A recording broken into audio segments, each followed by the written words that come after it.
Hello everyone. Once again, this is Christopher Valdez of marketinghenusecrets.com. And isa akong online and network marketer and gumagawa po ako ng mga short training videos at mga review ng mga digital products and softwares na maaari nating magamit sa pag-market at makapag-save ng maraming oras at effort para sa pagpapalago ng ating home-based business. Okay? So, today, ang pag-uusapan natin, and actually for the next 7 days, ay paano gamitin ang Facebook para sa ating network marketing efforts. At tatawagin po natin ito na 7-day Facebook Marketing Training Camp. And ngayong day 1 po, tatalakayin natin kung bakit ba kailangan natin mag-market sa Facebook. Okay? So, dito sa 7-day Facebook Marketing Training Camp, matututunan mo dito yung mga secret strategies upang makatrack ng mga qualified leads at mga long-term customers. At ang goal ko sa training camp na ito ay para maging Facebook marketing expert ka. So, ginagawa ko ito dahil alam ko pong maraming mga marketers out there yung nag-struggle kung paano gamitin yung Facebook sa pag-market ng negosyo nila. Okay? So, bago yung lahat ng mga ituturo ko sa'yo, allow me to share with you yung experience ko sa Facebook. So, bago ko kasi nalaman yung mga simple and advanced strategies na ito, araw-araw ay nagpo-post ako tungkol sa opportunity ko. Okay? Baka sakaling may mag-inquire, pero nilalangaw lang po ito. Actually, walang nagko-comment, walang nagla-like, at walang nag-share nito. And sa sobrang frustration ko that time, oras-oras, minu-minuto, at chine-check ko po yung bawat notifications ko sa Facebook ko, pero wala man lang nag-inquire, and sobra talagang paranoid ako that time. And meron man mag-inquire actually, ay hindi na nagpaparamdam after ng isang inquiry niya. So, nasubukan ko din itag yung mga lahat ng friends ko tungkol dun sa opportunity ko. Yung iba po, chinat na ako na wag ko na daw sila itag. Yung iba naman, blinak na ako as friend. So, yung iba naman, kapag ginachat ko sa Facebook, biglang nagiging offline or kung naka-online man, actually hindi nagre-reply. So, alam mo po yun, para akong isang taong may sakit na sobrang nakakahawa para iwasan. And actually, naalala ko din yung ilang senaryo nung ginagawa ko pa itong tagging at posting ng mga join me stop sa wall ko. So, kapag nagkikita kami ng friend ko, yung laging bungad niya sa akin noon ay ganito. So, kamusta bro? Mukhang magandang takbo ng business mo ha. Mukhang malapit ka na maging milyonaryo. Tapos biglang sabi ng, pautang naman. So, alam mo po yon. Siyempre ako, naka-smile lang. Alam ko kasi sa sarili ko na hindi naman ganun ka-successful talaga yung opportunity ko during that time. Okay? And alam ko kasi sa sarili ko that time na parang spam at hyping lang yung pinopost ko. Actually, meron pa yung time na meron akong kaibigan sa Facebook na nag-message sa akin ng ganito. So, kamusta millionaire? Mukhang asensado ka na ha. Pa-burger ka naman dyan. So, during those times talaga, sobrang walang nangyayari doon sa Facebook marketing efforts ko. And then, gumagamit din ako actually that time ng mga Facebook ads kahit short na ako sa budget para lang mas marami yung makakita ng opportunity ko. Pero sa totoo lang, puros negative, skeptical at hindi qualified yung mga natatarget ko.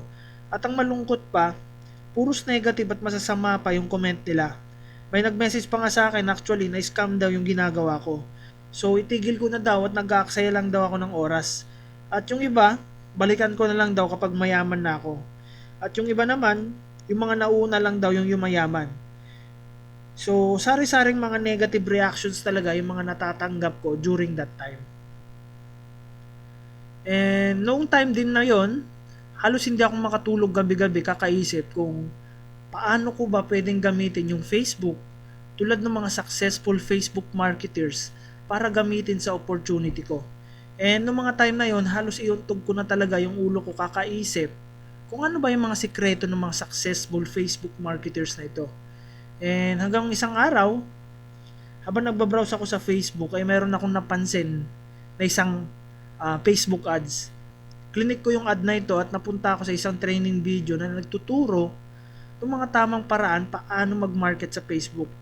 And sobrang na-excite ako noon kasi sa mga nalaman at mga natutunan ko. And halos batukan ko talaga yung sarili ko that time sa sobrang inis dahil bakit noong time ko lang yon nakita yung mga ads na yon.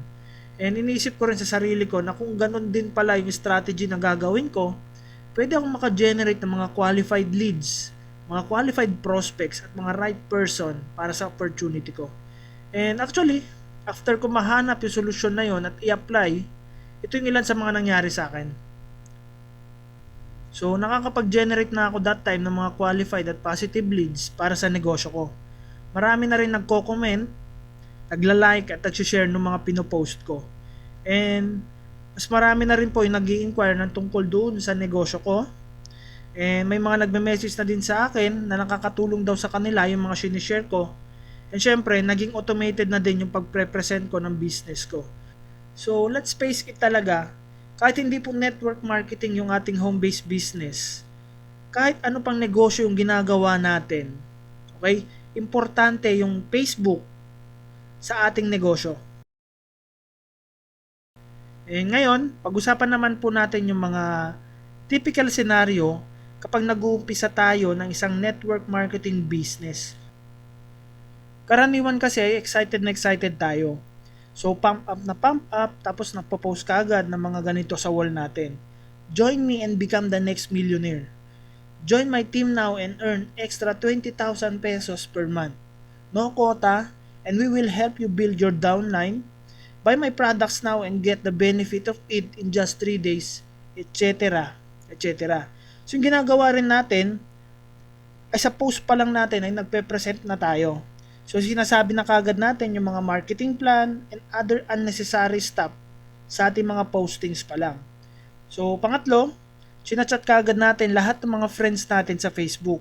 So inaalok na natin na mag-business sila, kaysa may nakitang magandang business, kaysa magbe-benefit sila pareho dito sa business na ito. At kahit hindi pa kakilala, ay ina-add na as friend, tapos ini-invite para makita yung negosyo. So, pangapat is sumasali sa mga untargeted Facebook groups para mag-post ng join me and my team and become the next millionaire. Join my team now and earn up to 20,000 pesos linggo-linggo, etc. etc. Tapos nagtatag ng mga post sa halos lahat ng mga friends na walang kinalaman sa networking na yun nga, puros join me and buy my products na ang laman na hindi natin alam or sinasaalang-alang kung ano yung nararamdaman ng mga taong itinatag natin doon sa post natin. Na minsan yung nagiging resulta pa nga ay binablock tayo ng mga friends natin sa Facebook. Okay? So super excited tayo na mag-tag, mag-join ng groups, mag-post sa timeline dahil feeling natin yun yung tamang paraan para gamitin ang Facebook sa pag-market. Pero yung nangyayari kasi, puros nilalangaw yung mga Facebook post, walang pumapansin sa mga ito, so dinadaan-daanan lang sa mga notifications ng ating mga friends. So kung hindi man nilalangaw, walang nag-i-inquire tungkol sa ating opportunity. Minsan, mas marami pang nagagastos sa mga Facebook ads, nagsushort na sa budget at nagkakanda utang-utang pa, but still, wala pa rin nako-close na prospect. Or kung meron man mga ma-close na prospect, ay hindi ganun ka-high quality ng mga leads.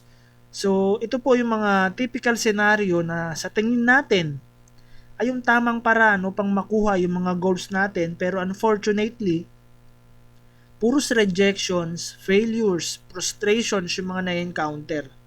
Pagkatapos nun, magtataka tayo bakit ganun yung resulta ng ating mga post kahit araw-araw na tayo nagpo-post sa mga wall, oras-oras na nagpo-post sa mga Facebook groups, tinag na halos lahat ng friends and still nilalangaw pa din yung mga postings natin. Okay? So, the real problem kasi is hindi natin alam kung ano ba yung tumatakbo sa isipan ng mga prospect na ito kapag nababasa nila yung mga postings natin na puros join me, buy my products na ang nakabandera. And actually, ang katotohanan kasi, people loves to buy but they don't want to be sold. Okay? Gusto ng mga tao na bumili pero ayaw nilang binebentahan sila. So, pansinin po natin, kunyari sa mga shopping malls. Okay? Kapag pumupunta tayo, di ba kapag may lumapit sa atin na mga sales lady para tanungin kung ano yung hinahanap natin, karaniwan ay nilalayuan kaagad natin sila kasi ayaw nating binebentahan tayo. Pero yung nakakatawa actually, kapag may nakita na tayong gustong bilhin, Ang tinatawag natin pa din kadalasan para mag-assist sa atin ay yung sales lady na lumapit para tanungin kung ano yung hinahanap natin. Tama? So, isa pa pong halimbawa, kung nanonood kayo ng telebisyon, pansinin mo kapag patalastas na ng paborito nating TV show, ang ginagawa natin ay nililipat kaagad natin ito sa ibang palabas. Tama? Kasi nga ayaw ng tao sa mga ads. Ayaw ng mga tao na binebentahan sila. And ang tumatakbo kasi sa isipan natin ay bad trip naman itong patalastas na to. Sana wala nang patalastas para tuloy-tuloy yung pinapanood ko. Tama po? So, okay, ganito. Let's put ourselves to our prospect shoes. Okay? Yung tumatakbo kasi sa isipan ng ating mga prospects ay ganito. Kapag ba bumili ako ng product mo or kapag ba sumali ako sa opportunity mo, ganyan din ba yung gagawin ko? Magtatag ng lahat ng mga friends ko or laging magpo-post sa wall ko ng mga join me in buy my product stuff? So, nagigets nyo po ba? So, bago ko ituro sa iyo yung mga strategies para ma-maximize mo yung Facebook marketing para sa networking mo, in this day 1 po ay alamin muna natin kung bakit ba importante ang Facebook sa ating pagnenegosyo. So, bakit ba kailangan natin ng Facebook para sa negosyo natin? Pansinin po ninyo, halos lahat na kasi ng mga tao ngayon nasa Facebook na. Tama? Nandito na yung mga taong naghahanap ng mga pampaputi, pampapayat, pampaganda, at kung ano-ano pang produkto. Tama po? Nandito na yung mga taong naghahanap ng extra income, taong naghahanap ng mga additional income, mga taong naghahanap ng home-based business, and dito na rin nilalagay ng mga malalaking kumpanya yung kanilang mga produkto parang may pakita sa harapan ng kanilang target audience. Okay? And even yung mga nasa entertainment industry o yung mga nasa political arena, ito na rin yung ginagawa nilang social platform para makakonect dun sa mga fans nila and at the same time para may market nila yung image nila. Tama po? And mabibilang na lang talaga sa ating daliri yung mga taong hindi marunong mag-Facebook at sobrang valuable nito na gamitin para sa ating networking business. Okay? So, originally po kasi yung Facebook, ginagamit lang bilang social network. Pero ngayon kasi, pwede mo na itong gawing platform para sa isang negosyo. And Facebook actually, as of date, is the most famous social media platform in the world. Okay? So, ulitin ko po, Facebook as of date is the most famous social media platform in the world. So, sagutin na natin to. Bakit ba kailangan natin mag-market sa Facebook? So, ito yung mga ilang reasons. So, number 1, Facebook is the top 2 most visited website in the world. So, sumusunod lang siya sa Google and to think about it, ibig sabihin lang nito, maraming promising audience para sa marketing efforts natin. Okay? Pangalawa, Facebook as of January 28, 2015, there are 1.3 billion monthly active Facebook users. Kaya Facebook po is too big po talaga to ignore. Okay? Pangatlo, Facebook is the biggest social networking site in the world. So ulitin ko po, biggest social networking site in the world. So ibig sabihin po, a worldwide market is available via Facebook. Pangapat, there are 5 new profiles which are created every second. So ano yung implication yan? Ibig sabihin nito, your potential audience is growing po exponentially. So panglima, according to statistics, there's an average of 757 million users who visit Facebook daily. So ang laki po talaga ng number na yan. Kaya hindi talaga masasayang yung marketing efforts natin dito sa Facebook. Okay? Next po, 42% of marketers report Facebook is critical or important to their business. So, ganun talaga ka-importante yung Facebook para sa ating pagnenegosyo. Next is, Philippines has around 30 million Facebook users. And actually, we are number 8 na country na pinakamaraming Facebook users. Okay? Next po, almost all people you know have Facebook accounts. And actually, there are at least 5 Filipinos na nagbubukas ng Facebook account kada minuto. So sa ating networking business, ano po yung ibig sabihin nito? So let's say for example, kahit 0.05% lang ng total population, kahit sa Pilipinas lang yung market mo, so that is around 15,000 na tao na. Okay? So siguradong hindi mo gugustuhin talaga na hindi mag-market sa Facebook. So let's say for example po, yung mabentahan mo lang is yung 5% ng 15,000 na taong ito ng produkto mo. And for sure po, malaking pera na ito. Tama? So kung matututunan mo talaga yung mga strategies dito sa Facebook, hindi malabong mangyari sa iyo yan.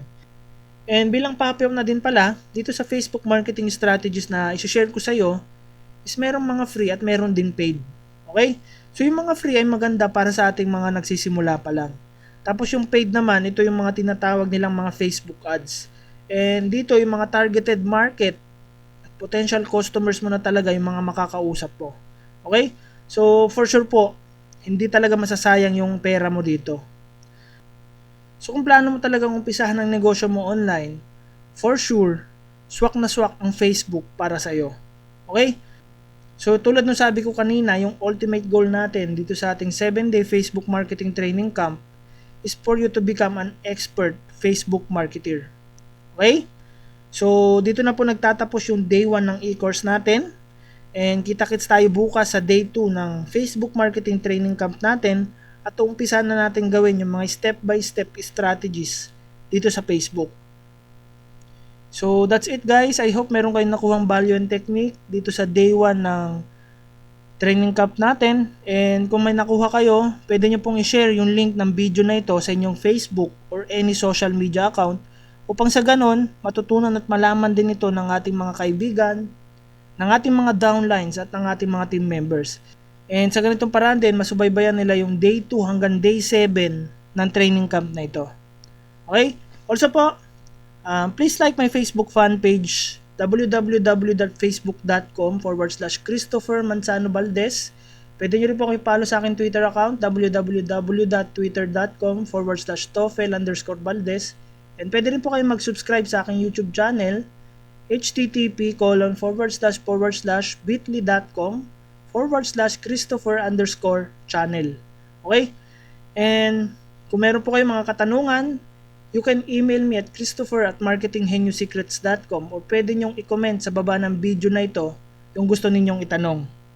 And by the way po, tulad ng lagi ko sinasabi, learning is everything at isang habit na magandang i-develop natin is reading books. So I strongly recommend po, bisitahin ninyo ang http://marketingheniosecrets.com/my-store. And pwede nyong i-check dyan yung mga recommended ko na mga best-selling books galing sa mga veterano at mga proven na networkers all around the world. And for sure po, sure na sure ako, marami kayong makukuhang mga value dyan. And kung gusto naman nating mauna sa lahat ng trainings na ginagawa ko, sa mga tools and softwares na nire-review ko, na maaari natin magamit to save lots of time and effort para sa ating pagmamarket, please subscribe po to our email list. Punta lang kayo sa www.marketingheniosecrets.com, then mag-subscribe po kayo. So puntahan nyo lang yung orange box dun sa right side ng blog ko and enter nyo po yung email address nyo dyan and click get updates. Okay? So sa ganitong paraan, may papadala ko ng diretso sa email address mo yung mga strategies, techniques, and training videos na ginagawa ko. And lastly po, meron akong ginawang Mindmaster group sa Facebook. Anyone basta networker or aspiring to become a networker can join in this Mindmaster group for free. Okay? Ang vision ng Facebook group na ito ay mag-provide ng maraming value tungkol sa mga tips and how-to knowledge and strategies na pwedeng i-apply natin sa ating networking business. Meron din po rito mga napapanahong tools and softwares na pwede nating magamit para makapag-save ng time sa pagmamarket. And may mga downloadable reports din dito in the form of ebooks. So pwede nyo po siyang i-search. Ang pangalan ng Facebook group na ito is Pinoy Networkers Fantastic Mindmaster Group, or punta lang kayo sa link na ito, www.facebook.com/groups/Pinoy Networkers Mindmasters, and add yourself guys. Okay? So pwede nyo rin pong i-add dito yung mga team members and downlines ninyo sa Facebook group na ito. And libre po siya. So that's it po. Again, this is Christopher Valdez of marketinggeniusecrets.com and thank you for watching.